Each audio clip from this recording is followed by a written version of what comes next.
ეს არის ქრონიკა 20 საათზე და განვაგრძობთ პირდაპირ ეთერში მუშაობას.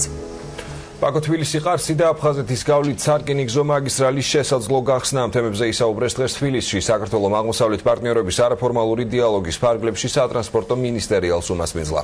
6 ქვეყნის და ევროკომისიის დელეგაციები დღეს ქვეყნის პრემიერმა და პრეზიდენტმა მიიღეს.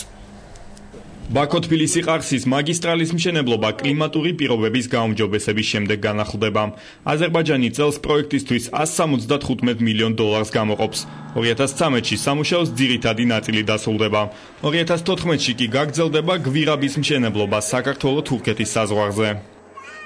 არანაირ შეფერხებას ადგილი არ აქვს.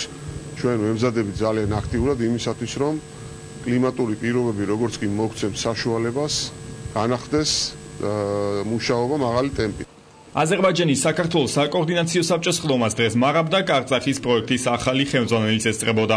ირაკლი წულაიას ინფორმაციით, მშენებლობასთან დაკავშირებული ტექნიკური საკითხების განხილვა 22 თებერვალს სტამბოლში გაგრძელდება.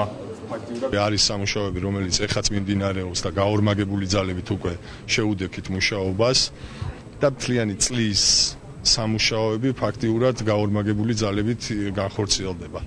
ჩვენ შესაძლებლობა გვექნება სამუშაო ვაგონებით გავიაროთ წლის ბოლოს უკვე საზღვამდე, თურქეთის საზღვამდე. ბაქო-თბილისი ყარსის პროექტზე საუბარი იყო დღეს სატრანსპორტო მინისტერიალის ფარგლებში გამართულ პრესკონფერენციაზეც. მას აღმოსავლეთ პარტნიორობის 6 ქვეყნის წარმომადგენელი ესწრებოდა, მათ შორის სომხეთისა და აზერბაიჯანის. სომხეთის სიამოვნებით გამოიყენებს ამ პროექტს, თუ ამის საშუალება გვექნება ჩვენს ტერიტორიაზე არის შესაბამისი ინფრასტრუქტურა, თუმცა არ ვიცი, რამდენად შესაძლებელი იქნება ეს ჩაკეტილი საზღვრების პირობებში. პროექტი აზერბაიჯანული მხარის ინიციატივითა და დაფინანსებით მიმდინარეობს. თაღის გამოყოფა კი ჩვენი რესპუბლიკის ბიუჯეტიდან ხდება. სომხეთის შეერაღებული ძალები აზერბაიჯანის ტერიტორიის ოკუპაციას ახორციელებენ. სანამ კონფლიქტი არ მოგვარდება, ჩვენი ნებართვის გარეშე სომხეთი ბაქო-თბილისი ყარსის პროექტში მონაწილეობას არ მიიღებს. სამხრეთ კავკასიისთვის კიდევ ერთი აქტუალური სარკინიგზო მაგისტრალი რუსეთს და საქართველოს აკავშირებს. თუმცა აფხაზეთის კონფლიქტის გამო 20 წელია არ ფუნქციონირებს. ახალი ხელისუფლება მის ამოქმედებას არ გამორიცხავს. მიხეილ სააკაშვილი კი თბილისის ოხუმი ერევნის რკინიგზის გახსნის მიღმა რუსეთის მოკლევადიან აგრესიულ ინტერესებს ხედავს. დღეს საუბარია იმაზე, რომ ახლა ეს რკინიგზა უნდა გაიხსნას და ამავე დროს გაკეთა განცხადები, რომელიც პრობლემას უქმნის ყარსი ახალქალაქის სტრატეგიულ პროექტს. ჩვენი შეთავაზება იყო სხვა. ჩვენ მიგვაჩნდა, რომ სამეგრელოში, საქართველოს არაოკუპირებულ ნაწილში, ოკუპირებულ ზოლთან ახლოს, უნდა აშენებულიყო ახალი დიდი პორტი, ლაზიკა, და ეს პორტი ასევე გამოდგებოდა სომხური ტვირთების გადაზიდვისთვის ყურებისმიერი მმართველობით, იმიტომ რომ კიდევ ერთხელ მეორე ჩვენთვის მნიშვნელოვანია, რომ სომხურმა ტვირთებმა იმოძრავა.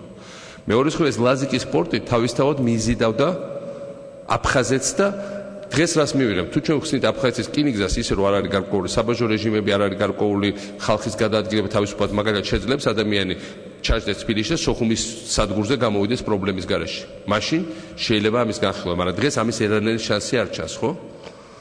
მაშინ ჩვენ უბრალოდ მივიღებთ იმას, რომ ჩვენ პრაქტიკულად ოკუპირებულ აფხაზეთში რუსეთს მივცემთ საშუალებას, რომ მიიზიდოს ინვესტიციები და ფული ეთნიკური წმენდის ტერიტორიაზე საქართველოს დაუკითხავად.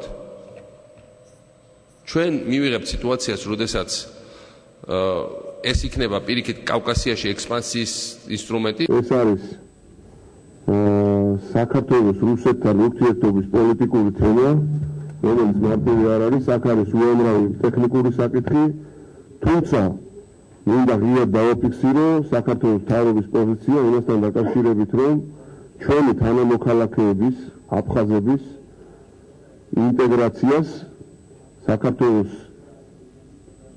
ერთიან სივრცეში და მათ ურთიერთობას საქართველოს დანარჩენ მოქალაქეებთან ჩვენ რა თქმა უნდა მიესალმებით, თუმცა კიდევ ერთხელ ვიმეორებ, ეს არის ცოტა რთული პოლიტიკური საკითხი, რომელიც ამ წუთას აქტიური განხილვის ფაზაში არ არის.